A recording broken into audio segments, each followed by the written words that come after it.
मी अजीव पाटील। आज दिवाळी पहाट आतापर्यंत मुंबई आणि डोंबिवली यांचीच मक्तेदारी होती दिवाळी पहाट किंवा विविध सांस्कृतिक कार्यक्रम घ्यायची।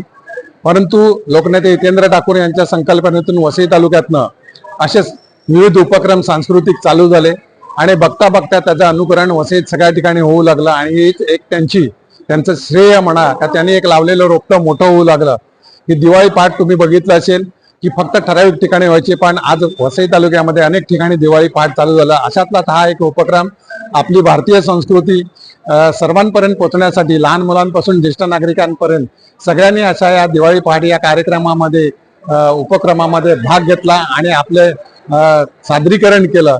मोठ्या उत्साहाने आपलं नवीन वर्ष आपली दिवाळी कशी साजरी व्हावी यासाठी आबालवृद्ध एकत्र जमलेले आणि त्यांनी या सगळ्या कार्यक्रमाचा आस्वाद घेतला। लोकनेते हितेंद्र ठाकूर यांच्या संकल्पनेतून ही आपली संस्कृती या सर्व पुढील पिढीपर्यंत जाण्यासाठी आणि आपल्यामध्ये एकोपा निर्माण होण्यासाठी, सर्व धर्म समभाव होण्यासाठी, आपल्या संस्कृतीला पुढे नेण्यासाठी असे उपक्रम करण्याचे गरजेचे आहे। आणि असे विविध उपक्रम त्यातलाच हा एक भाग दिवाळी पहाट।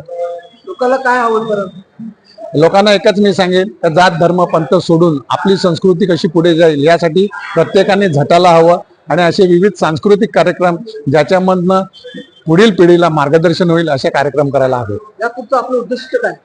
यापुढे अनेक विषय आहेत की जनजागृती करण्यासाठी लोकनेते हितेंद्र ठाकूर यांच्या अध्यक्षतेखाली यंगस्टर ट्रस्ट तर्फे लहान मुलांपासून ज्येष्ठ नागरिकांपर्यंत विविध उपक्रम कार्यक्रम राबवले जातात आणि त्याचं अनुकरण आता तुम्ही बघितलं तर महाराष्ट्रापासून भारतापर्यंत सर्व ठिकाणी त्याचं अनुकरण व्हायला लागलेले आहे। असं प्रत्येकाने जर असे कार्यक्रम केलं तर त्याचं चांगलं अनुकरण अख्खा भारतभर होईल।